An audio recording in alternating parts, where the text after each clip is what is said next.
6개월 전에 한 환자분께서 어지럼증으로 찾아오셨는데요. 비디오 안진검사와 신경화적 진찰을 통해서 이석증을 진단하고 치료하였습니다. 증상은 금방 호전되었는데 2주 정도 지나니 다시 어지럼증과 구토 증상을 호소하였습니다. 증상은 호전과 재발을 반복하였습니다. 한 서너 달 정도 지나고 나서는 도저히 잘 모르겠어서 환자분께 솔직히 말씀을 드렸습니다. 그랬더니 옆에 있던 보호자분께서 혹시 이 약 때문 아닐까요? 라고 여쭤보는 것입니다. 바로 다른 병원에서 처방받았던 마약성 진통제 패치였습니다. 제가 이전에 먹는 약물에 대해서는 여쭤봤었는데 붙이는 약이어서 보호자분과 환자분들도 저에게 말씀해 주시 않았던 것입니다. 이 패치를 중단하였더니 환자분께서는 증상이 사라지셨고 현재까지 2달 동안 재발 없이 잘 지내고 있습니다.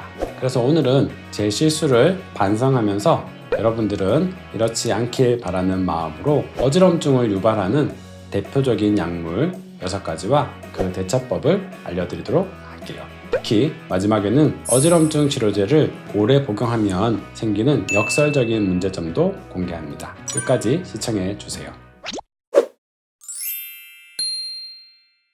안녕하세요. 여러분들의 신경 쓰이는 문제를 해결해드리는 신경과 전문의 황재춘입니다. 오늘은 어지럼증을 일으킬 수 있는 대표적 약물에 대해서 말씀해 드리겠습니다. 항경련제, 마약성 진통제, 항히스타민제, 항불안제, 고혈압 약물, 그리고 마지막으로 정말 놀라운 사실인데 어지럼증 약 자체가 장기간 복용하면 문제를 일으킬 수 있다는 것입니다. 제가 18년 동안 신경과 의사로 진료하면서 경험하고 연구한 내용을 바탕으로 정리하였으니 끝까지 지켜봐 주시기 바랍니다. 어지럼증을 유발하는 약물 첫 번째는 항경련제입니다. 예전에는 간질이라고 하였는데 이 뇌전증 치료에 쓰이는 약물이 어지럼증을 일으킬 수 있습니다. 카바마제핀, 발프록산, 페니토엔과 같은 약물이 대표적이고요. 최근에 신경통에서 많이 사용하고 있는 프레가발린이나 가바펜틴과 같은 약물도 어지럼증을 유발할 수 있습니다. 이 약들은 뇌의 흥분성을 낮추는 과정에서 균형 조절 중추에도 영향을 주게 되어 어지럼증을 일으킬 수 있습니다. 어지럼뿐만 아니라 구토 증상을 동반하는 경우들도 많고요. 물체가 2개로 보이는 복시나 움직임이 어색해지는 운동실조 증상도 동반될 수 있습니다. 이러한 항경련제로 인한 어지럼증은 약물 농도가 올라가면서 더 잘 발생할 수 있습니다.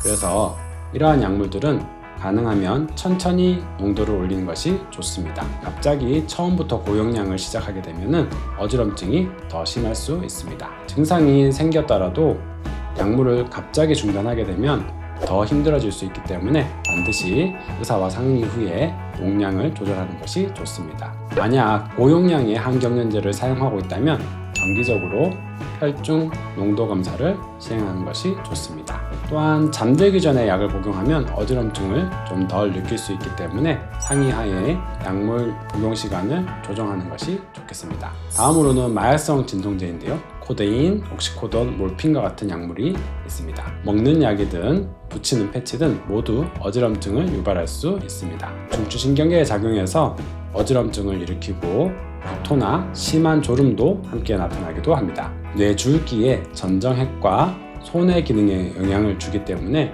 걸을 때 비틀거리는 등의 균형 감각이 떨어지는 모습을 볼 수 있습니다. 이 마약성 진통제도 역시 용량에 따라서 어지럼증이 더 잘 발생할 수 있기 때문에 가능하면 낮은 용량부터 시작하는 것이 좋습니다. 약을 먹고는 한 30분 정도 쉬는 것이 좋습니다.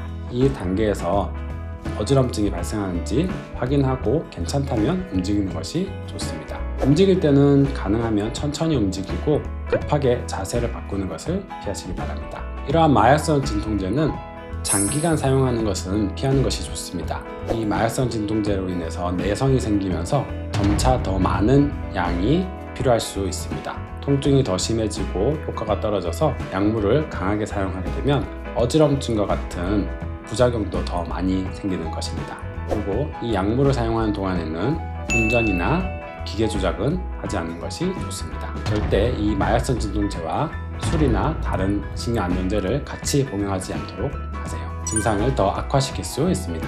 세 번째는 항히스타민제인데요. 알레르기 치료에 많이 쓰이는 1세대 항히스타민제, 성분명으로는 디페니드라민이나 클로로페니라민이 있는데요. 이러한 약들은 뇌에 영향을 주어서 어지럼증을 일으킬 수 있습니다. 이런 항히스타민제로 인한 어지럼증은 증상이 심하진 않지만 감기약이나 피부질환약, 비염약에 많이 들어가 있기 때문에 생각보다 자주 만나게 되는 원인입니다. 이런 항히스타민제로 인한 어지럼증을 대처하기 위해서는 세트리진이나 로라타딘과 같은 2세대 항히스타민제를 사용하는 것이 추천되고요. 이 약들 역시 자기 전에 복용하면 어지럼증을 덜 느낄 수 있습니다. 그리고 용량을 가능한 한 낮게 사용하여서 시작하는 것이 좋습니다. 약물 복용 후에는 절대 술을 드시면 안 되고 물을 충분히 드시는 것이 도움이 됩니다. 네 번째 약물은 항불안제입니다. 디아제팜, 알프라졸람, 클로나제팜과 같은 벤조다이제핀계 약물인데요. 불안하거나 잠이 안 올 때 사용하고 있지만 이것은 중추신경계를 억제해서 어지럼증을 일으킬 수 있습니다. 특히 균형장애가 발생해서 넘어질 수 있는데요. 나이 드신 분들은 낙상 위험이 50% 이상 증가한다고 알려져 있습니다. 이 항불안제로 인한 어지럼증은 구토 증상을 동반하지는 않습니다. 졸려하거나 몸을 가누기 힘든 흔들거리는 양상의 어지럼증, 머리가 띵한 양상의 어지럼증을 호소하는 경우가 많습니다. 이런 항불안제로 인한 어지럼증을 예방하기 위해서는 가능하면 적은 용량을 짧은 기간만 사용하는 것이 좋습니다. 불면증 때문에 사용하고 있다면 잠들기 직전에 복용하는 것이 좋습니다. 이런 약들 역시 술과 절대 함께 먹지 않도록 하세요. 약을 처방할 때나 복용할 때 특히 어르신들은 주의하는 것이 좋습니다. 넘어져서 낙상 위험이 있기 때문에 가능하면 낮은 용량으로 시작하는 것이 좋겠습니다. 어지럼증을 일으키는 다섯 번째 약물은 바로 고혈압 약입니다. 프로프라놀롤이나 메토프롤롤, 아테놀롤과 같은 베타 차단제는 주로 기립성 어지럼증을 일으킵니다. 갑자기 일어났을 때 눈앞이 캄캄해지거나 아찔해지는 양상의 어지럼증입니다. 비슷하게 전립선 약으로 사용하는 알파 차단제도 이런 기립성 어지럼증을 유발할 수 있습니다. 이런 기립성 어지럼증에서는 보통 구역질이나 구토 증상은 동반되지 않습니다. 이러한 약물들은 심장 박동을 늦추고 혈관을 확장시키기 때문에 뇌로 가는 혈류가 줄어들게 됩니다. 그래서 혈액이 적게 갔을 때 나타나는 전실시성 어지럼증이 생기는 것입니다. 이러한 고혈압 약물로 인한 어지럼증을 예방하기 위해서는 갑자기 일어나지 말고 천천히 자세를 바꾸는 것이 좋습니다. 탈수는 어지럼증을 악화시킬 수 있기 때문에 물을 충분히 드시는 것이 좋습니다. 고혈압 약물들은 굉장히 다양하고 용량이 다르기 때문에 의사와 상의한 후에 용량 조절을 하는 것이 좋습니다. 만약 심한 어지럼증이나 실신 증상이 있다면 바로 의사에게 알리는 것이 필요합니다. 운동 전후에는 특히 혈압이 더 떨어지면서 어지럼증이 발생할 수 있기 때문에 주의하시기 바랍니다. 마지막으로 어지럼증을 일으키는 약물은 바로 어지럼증 약입니다. 정말 아이러니하게도 어지럼증을 줄여주기 위해서 사용하는 가장 대표적인 약물이 디멘히드라네이트, 상품명으로는 보나링인데요. 보나링은 항히스타민제의 일종인데요. 뇌의 전정핵과 뇌의 구토 중추에 있는 히스타민 수용체를 차단합니다. 이렇게 해서 어지럼증과 메스꺼움을 줄여주는데 미주신경 자극을 감소시켜서 구토 반사를 억제하는 효과도 있습니다. 이 약물을 오래 복용하게 되면 오히려 어지럼증이 심해질 수 있습니다.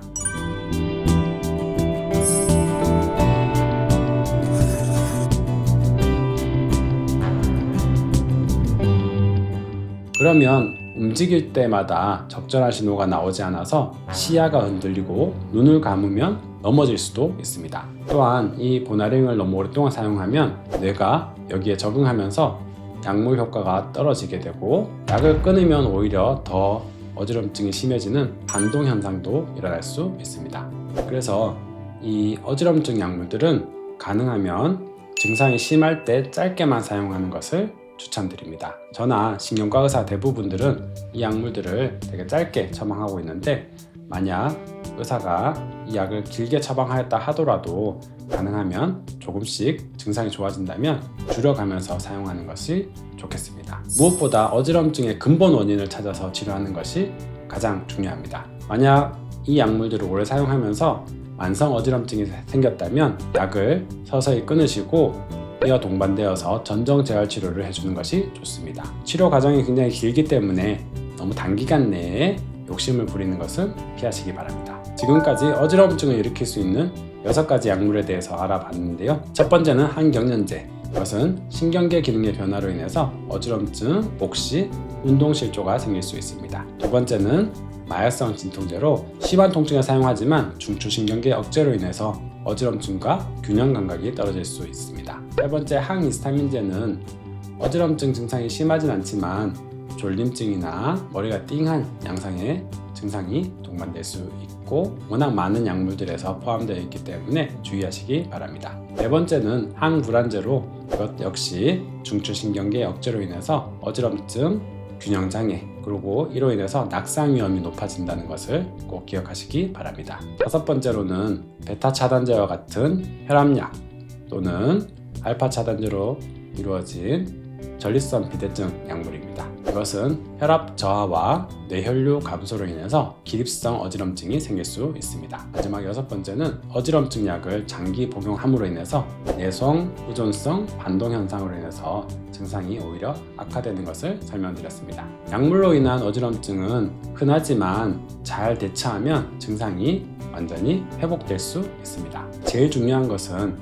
약을 드시다가 어지럼증이 생기면 절대 혼자 판단으로 약을 끊거나 하지 마시고 꼭 담당 의사와 상의하는 것이 중요합니다. 이 약물이 원인인지 판단하고 용량을 조절한다거나 시간을 변경하는 것 또는 다른 약으로 대체하는 등 여러 방법들이 있을 수 있기 때문에 절대 혼자서 결정하지 마세요. 특히 어지럼증 환자분들이 기억했으면 좋겠는 것은 어지럼증 치료제도 너무 오랫동안 복용하게 되면 오히려 어지럼증이 심해질 수 있다는 것입니다. 어지럼증의 근본 원인을 찾아서 치료하는 것이 중요합니다. 오늘 영상이 도움이 되셨다면 좋아요 그리고 구독 부탁드립니다. 다음에는 어지럼증을 조절하는 약물에 대해서 더 자세히 알려드리도록 하겠습니다. 건강한 하루 보내시기 바랍니다.